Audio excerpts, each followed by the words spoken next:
My name is Maxwell, and I am a renowned psychologist. I have been married for many years and have led an enviable life with my wife, Evelyn, a respected university professor who is widely recognized for her academic achievements and teaching. We have always had a great relationship, supporting and encouraging each other, and have been recognized by others as a model couple. Over the past few years, our lives have been perfect, to say the least, as we have attended social events and conferences together, expanded our social circle, and made connections. We have been attending social events and conferences together, expanding our social circle and building up our network, and Evelyn's status in the academic world has risen, with her research published frequently in prestigious journals and highly acclaimed by her peers.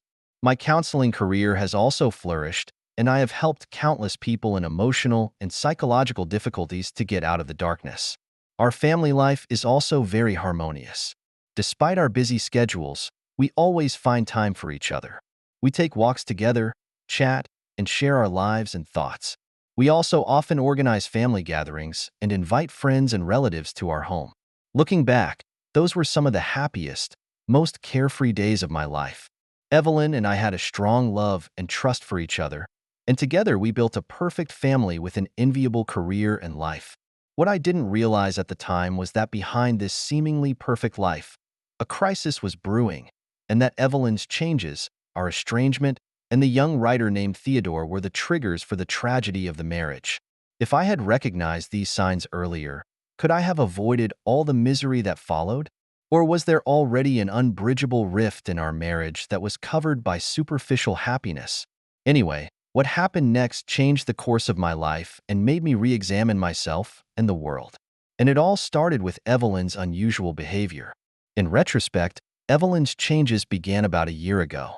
At first, the changes were so subtle that they were almost imperceptible. She began to work more often staying late at school. She explained that the research workload for her new project was so heavy that it required more time commitment. As an academic, I certainly understood the importance of work, so I didn't think much of it. But little by little, I realized that Evelyn was becoming less and less devoted to her family. She often missed our family gatherings and even forgot our wedding anniversary. Whenever I questioned her about it, she always used the excuse that she was busy at work. Our communication and time together was diminishing. At the same time, I noticed that Evelyn was getting close to her colleague Theodore, a young and talented writer who had recently joined Evelyn's research team. On a random occasion, I saw them talking and laughing on campus, and Evelyn had a smile on her face that she hadn't seen in a long time. At that moment, a sense of foreboding came over me. I started watching Evelyn's every move. I noticed that Theodore's messages popped up on her cell phone screen from time to time, and when she replied, she avoided my eyes. Several times I tried to take a closer look at her cell phone, but she avoided me.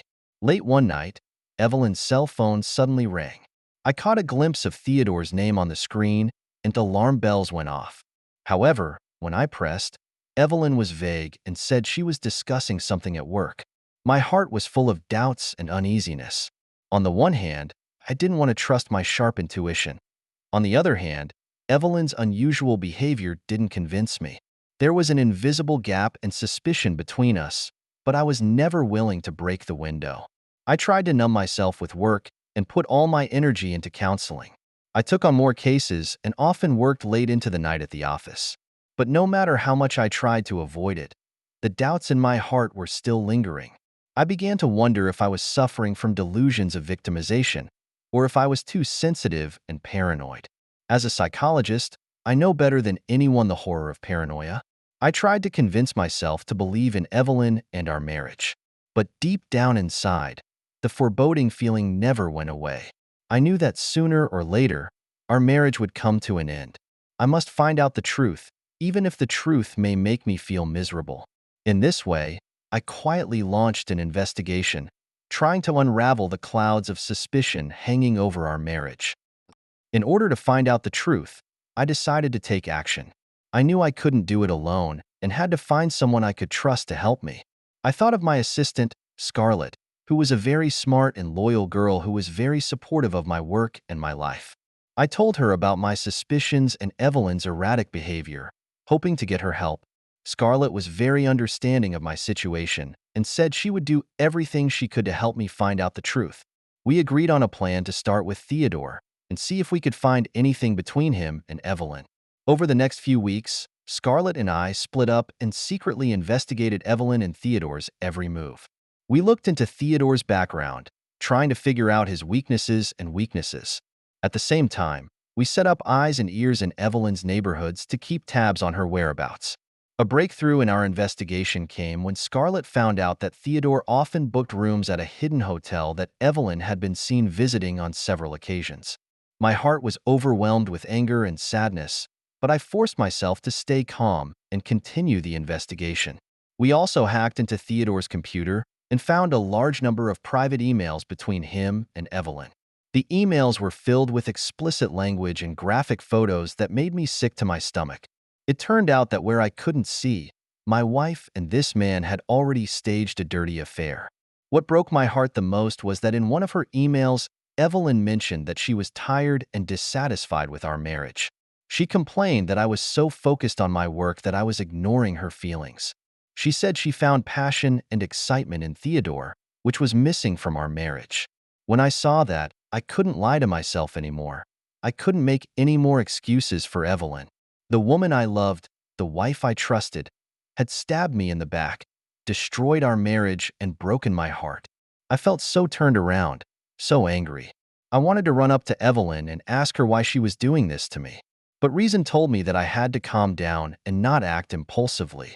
I had to find a way to preserve my dignity and not let Evelyn and Theodore get the better of me. At Scarlett's suggestion, I decided to gather more evidence for the confrontation. I knew that a thrilling confrontation was coming, and I had to be ready for it. I vowed to make my betrayer pay, even if it meant my happiness and my life. In this way, a shocking truth was gradually unveiled in front of me, and I didn't realize that it was just the beginning of a series of tragedies. Once I had hard evidence that Evelyn was cheating on me, I knew it was time to confront her. I chose to expose her publicly at a family gathering because I wanted all my friends and family to know who this woman really was. That day, we had many guests at our home, including Evelyn's parents. As usual, they praised us for being a model couple and envied our love and understanding. When I heard these compliments, I felt nothing but bitterness and anger. I looked at Evelyn's humble smile and wanted to expose her disguise on the spot. Finally, towards the end of the meal, I stood up, tapped my glass, and signaled for silence. I looked around the room, my eyes lingering on Evelyn's face for a moment before I spoke slowly. I said, "I have a shocking secret to disclose about our marriage and our family." I said, just when everyone thought we were in love and living happily ever after, I discovered a heartbreaking truth. I said, my wife Evelyn, the wife and mother of the world, was cheating on me behind my back. Evelyn's face turned white. She looked at me in disbelief. Her lips trembled, but she couldn't say a complete sentence. Evelyn's parents were even more dumbfounded. They couldn't believe their own ears. I ignored the guest comments and calmly opened my laptop and played the photos and intimate emails of Evelyn and Theodore's rendezvous in front of everyone. The explicit images and text made the guests gasp and cast a look of disdain at Evelyn. Evelyn panicked and tried to explain, incoherently, that it was just a normal exchange at work and that I had misunderstood. But no one believed her. The evidence was too strong for her to deny. I looked at Evelyn coldly and asked her why she did this to me and why she wanted to ruin our marriage. Evelyn was speechless, in tears, and lowered her head. I said, I used to love her so much and trust her so much, but she was so mean to me, treating our relationship like a child's play. Amidst the sighs of the guests, I announced that I was divorcing this woman and that it would be a clean break from now on. Evelyn heard this and fell to the floor, crying in pain. Her parents wanted to come forward to comfort her, but I scolded and stopped their footsteps. At that moment, my heart felt like a knife, and I couldn't bear to die. I thought we would grow old together, but in the blink of an eye, everything went up in smoke. I felt my heart was torn into two halves, half of it dripping blood, half of it roaring. I knew that the marriage had come to an end, and there was no way to save it. Next, I will face a long and difficult divorce lawsuit, have to deal with the division of property and damage to reputation. But those are no longer important. The important thing is, I want to let the betrayal of my people pay the price. In this way, I and Evelyn's feelings completely broken. We were once proud of the marriage also collapsed. However, this was only the beginning of the tragedy, and what awaited me next was more pain, confusion, and struggle. Our marriage came to an end after Evelyn's infidelity was publicly revealed at a family gathering.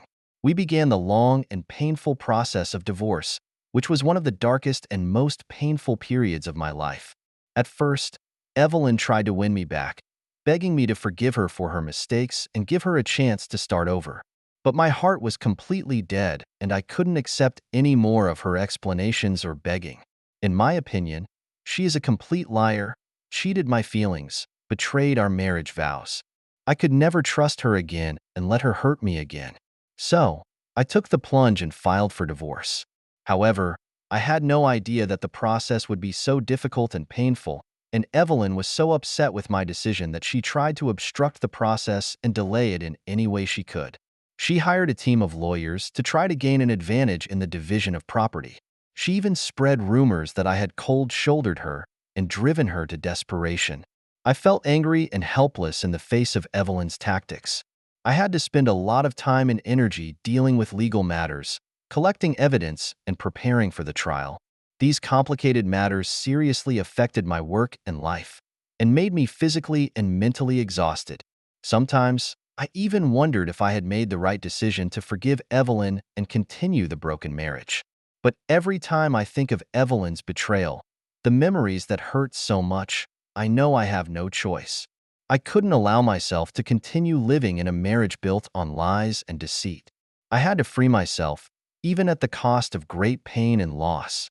Scarlett was my greatest support and comfort during the divorce proceedings.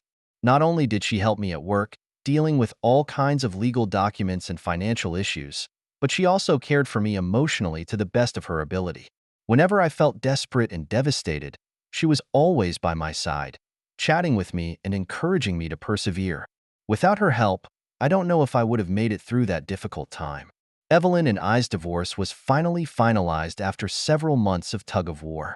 The court ruled that we should share the joint property equally, and each of us should keep our premarital personal property. As for the kids, we don't have any, which saves us a lot of trouble. The moment the judge read the verdict, I breathed a sigh of relief. The nightmare was finally over, and I was free. But there was no joy or relief in my heart, only endless exhaustion, sadness, and bewilderment.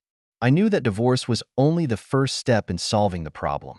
Next, I have to face all kinds of injuries brought by Evelyn and Theodore, to face the gazes of pity or ridicule from my colleagues and friends, and to face the restart of my life. More importantly, I have to find a way out of the darkness of my mind and regain my confidence and hope in life. And deep down, there was a voice that told me it wasn't over. My hatred for Evelyn didn't diminish because of the divorce, but rather grew. I vowed that one day, I would make this woman taste the bitter fruit of betrayal and make her regret it. A plan for revenge was gradually taking shape in my mind. After the pain of divorce, my life was at an all-time low. I felt that I had been abandoned by the world and that my fate was playing tricks on me. My career and reputation, which I was once so proud of, seemed so insignificant in front of this marital tragedy. I was depressed all day long, and I lost all enthusiasm for life. But what keeps me going is my deep disappointment and anger at Evelyn and Theodore. I can't forgive them for their betrayal of me, and I can't forget the hurt they caused me. I hope that they will pay for their mistakes and taste the bitter fruits of their betrayal. So, I began to secretly investigate Evelyn and Theodore, hoping to find their weaknesses and strengths. It was a difficult and lengthy process that required a lot of time and effort, but I didn't hesitate. I believed that only when their mistakes were exposed to the world would they truly realize their faults. I decided to start with Theodore. As a young and talented writer, Theodore's main concern was his reputation and fame. Through my contacts, I found out what the publishing world was saying about Theodore. Some called his work cliched and plagiarized, while others questioned his character and pointed out that he lived an unruly life. I set out to investigate these rumors, hoping to find hard evidence. To my surprise, I discovered that some of Theodore's earlier works bore a striking resemblance to the works of others, and that there was a clear suspicion of plagiarism. I collected and organized this evidence and sent it anonymously to several literary magazines and newspapers. Theodore was accused of being a plagiarist, and his reputation was severely damaged. Publishers stopped working with him, literary events to which he had been invited were canceled, and Theodore's career hit a low point, as did his life. Next, I targeted Evelyn, who, as a college professor, cared most about her academic reputation and status. Through undercover investigation, I was surprised to find that some of Evelyn's papers were suspected of plagiarism. Some of the data and ideas she cited were strikingly similar to other people's research, but she did not cite the source. I summarized this evidence and submitted it anonymously to the university's academic council. The university took this seriously and launched a full investigation. In the end, Evelyn was found guilty of academic misconduct, her paper was retracted, her research project was stopped, and she even faced suspension. Evelyn's academic career was dealt a severe blow and her life was at a low ebb, as her years of hard work and effort were wiped out by a fluke. Looking at the two people who were once so proud of themselves, but now because of their own mistakes and reputation, the anger in my heart has finally been calmed a little. But I did not feel the expected pleasure, but there is an inexplicable emptiness and confusion. I began to doubt, do this is really meaningful, whether it is just wasting time, waste of life. Just as I was falling into deep self-doubt, an unexpected discovery made a dramatic reversal of the whole thing. As a result of my investigation and revelations, both Theodore and Evelyn were duly punished. Their careers and reputations hit rock bottom, and their lives were thrown into chaos. Seeing their miserable situation, I thought I would feel happy and relieved, but I realized that there was more emptiness and confusion in my heart. The satisfaction brought by revenge was gone in a flash, replaced by endless exhaustion and anxiety. Just as I was beginning to re-examine what I had done, an unexpected discovery took a dramatic turn. It was late one night, when I was organizing Evelyn's belongings, I accidentally found a long-sealed diary. Out of curiosity, I opened the diary and saw a shocking truth about Evelyn's betrayal. It turns out that Evelyn wasn't enjoying her affair with Theodore as much as I thought she was. Instead, she was plagued by guilt and remorse. In her diary, she made numerous references to the guilt she felt for me, and she apologized for our marriage. She said she loved me and never wanted to hurt me. It was only under the pressure and temptation of life that she had a moment of weakness and made a wrong choice. Evelyn also mentioned in her diary that there were reasons why she came to be with Theodore and why there were problems in our marriage. She wrote that during the long years of our marriage, we had grown apart. I was so focused on my career that I neglected her feelings. We seldom communicated, not to mention the intimacy of the past. She felt lonely and helpless, and Theodore's presence provided an outlet for her to talk and comfort her. Reading the remorse and sorrow that flowed between the lines, a strong sense of guilt suddenly welled up in my heart. I realized that I was also to blame for the failure of the marriage. It was my neglect of Evelyn's feelings, my failure to provide her with sufficient love and support that caused her to stumble when she encountered temptation. If I could have put more effort into the marriage, if I could have communicated with her more and understood her, we might not have come to this stage. I also read in my diary that Evelyn tried to confess and apologize to me many times after Theodore's incident, but stopped because she didn't know how to speak. She knew that she had hurt me and betrayed our marriage, but she was afraid that I wouldn't be able to forgive her, so she chose to hide it. I never gave her a chance to confess, but only thought of revenge. This accidental discovery shook my resolve for revenge. I began to reflect on my own behavior, and I asked myself if I could really find inner peace by hurting others to make up for my own trauma. I began to believe that perhaps forgiveness and understanding are the best way to resolve hatred and regain a new life. But at the same time, I also realized that it was not easy to truly forgive Evelyn and accept this terrible past. The hurt of betrayal is so deep that even after knowing the truth, my heart is still full of conflicts and struggles. I don't know if we can start over after all this. I'm not sure if I have enough courage and determination to face the wounds in my heart and repair this broken relationship. After a long period of contemplation and agonizing, I made up my mind to meet Evelyn in person and seek answers from her face to face. This time, I was not to blame, but to listen, not to hurt, but to understand. I knew it would be a difficult conversation, full of tears and grief. But I also understand that only by facing the past can I be redeemed. Only by forgiving others can I be free. And so it was, with a lot of misgivings and a faint glimmer of hope, that I walked toward this belated conversation, toward another crossroads in my life. With a lot of doubts and a little bit of hope, I went to Evelyn's place to seek answers from her in person. I knocked on her door, feeling uneasy and unsure of how to start this difficult conversation. Evelyn looked surprised when she opened the door and saw it was me. But the surprise was soon replaced by guilt and sadness. She invited me in, and we sat down in the living room, and there was a long silence. In the end, it was Evelyn who spoke first. She confessed to me the depth of her betrayal, and her tone was filled with remorse. She said that during our marriage, she often felt lonely and helpless. I was too focused on my own career and left out her feelings. We seldom communicated, not to mention the intimacy of the past. She felt that our relationship was becoming more and more distant, and Theodore's presence provided her with an outlet for confession and solace. Listening to Evelyn's story, mixed emotions welled up in my heart. Anger, disappointment, guilt, and pity were all mixed together, leaving me at a loss. I realized that I was to blame for the failure of the marriage. It was my neglect of Evelyn's feelings, my failure to provide her with enough love and support that caused her to slip in the face of temptation. We talked openly and honestly about the problems in our marriage. Lack of communication, unwillingness to compromise, mutual neglect of each other's needs. Each problem, like a sharp knife, piercing my heart. We all realized that we were once so in love, but in time under the abrasion of drifting apart, and even to the point of no return. During this conversation, Evelyn also expressed her apologies to me. She felt deep regret and guilt for her betrayal. She sincerely apologized and asked for my forgiveness. She said that she never stopped loving me and never meant to really hurt me. She just lost her way and made a wrong choice. In the face of Evelyn's tears and remorse, I could not find peace in my heart for a long time. I remembered the diary and the grief that flowed between her lines.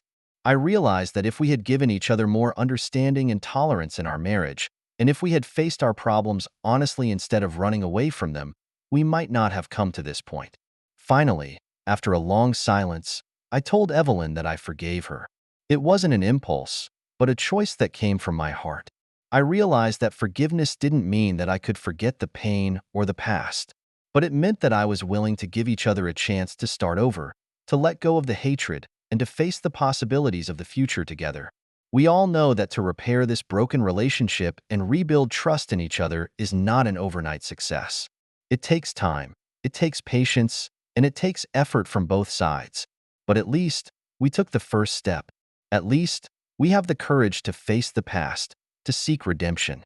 Thus, with hopes for the future and blessings for each other, we concluded this belated conversation. My conversation with Evelyn left me in a state of uneasiness for a long time.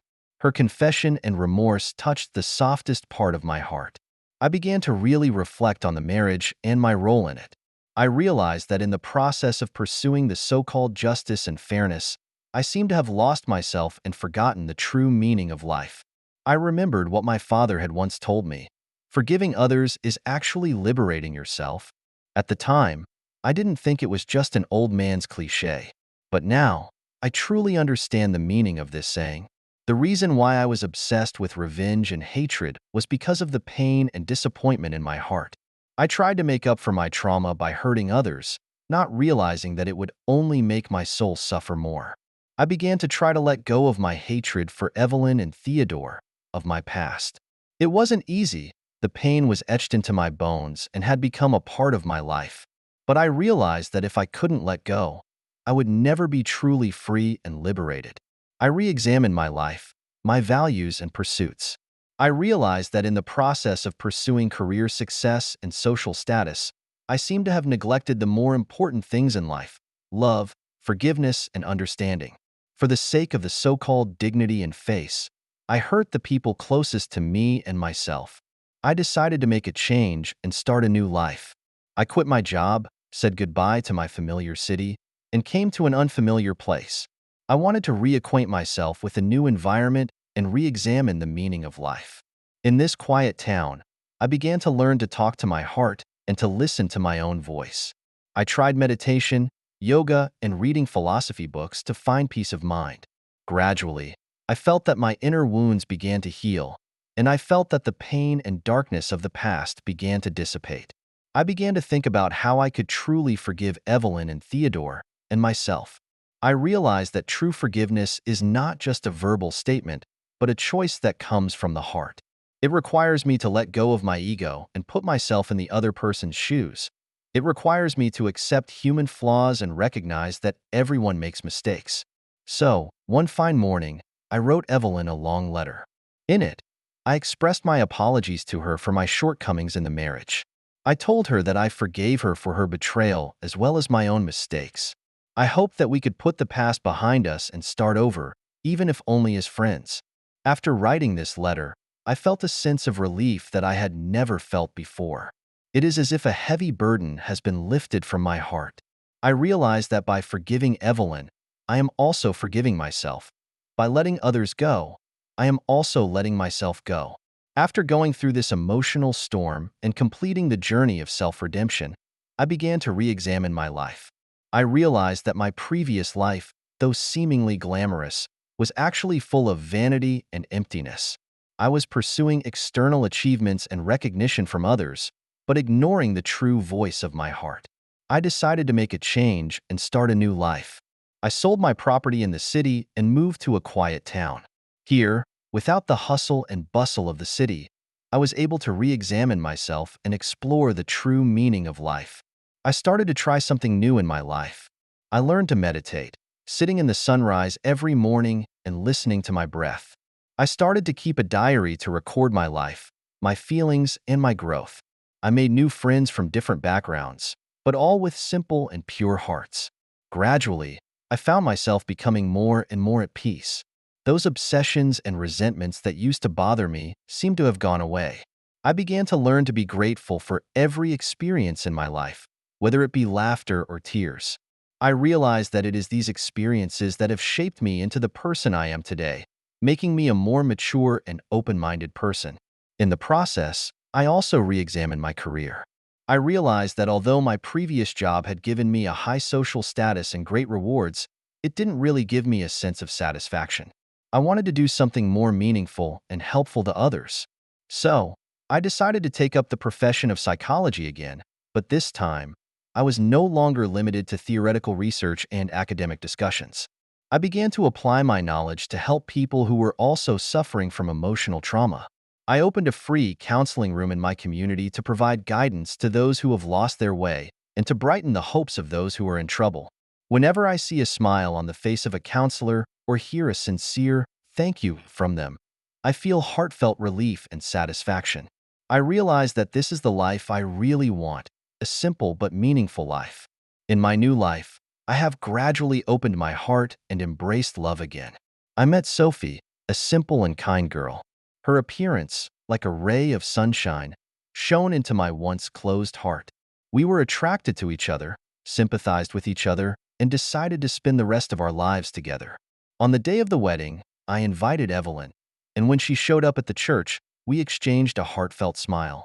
At that moment, all the past seemed to disappear, leaving behind only blessings and gratitude.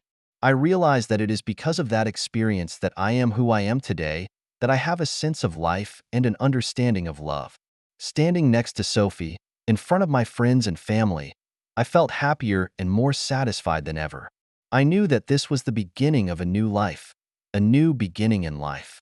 I look forward to every day ahead, and I look forward to exploring more possibilities in life, hand in hand with my beloved. Looking back, I am grateful for the gift of life. Those suffering, those trials and tribulations are the gift of life to me, so that I learned to forgive, learned to love, also learned how to do a better person.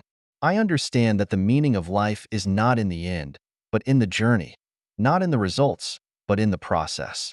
Dear friends, if you are wandering at the crossroads of life, if you are plagued by past hurts, please believe that as long as you harbor hope, as long as you have the courage to change, life will always present a better possibility. As Heine said, the road traveled is always longer than imagined. Things are more difficult than expected, but as long as you insist on walking, hope and success are always waiting ahead. Let us walk hand in hand, embracing the challenges of life and the possibilities of the unknown. Let us dissolve hatred with love, dissolve pain with forgiveness, and light the way with hope. Dear friend, bless you and bless myself, and may we all continue to grow and progress in this marvelous journey of life, and finally arrive at the other side of happiness. Thank you for taking the time to listen to today's story. If you enjoyed it, please like and subscribe if you haven't already. If you have a story to share about your own or someone else's experience, please feel free to contact me. Take care.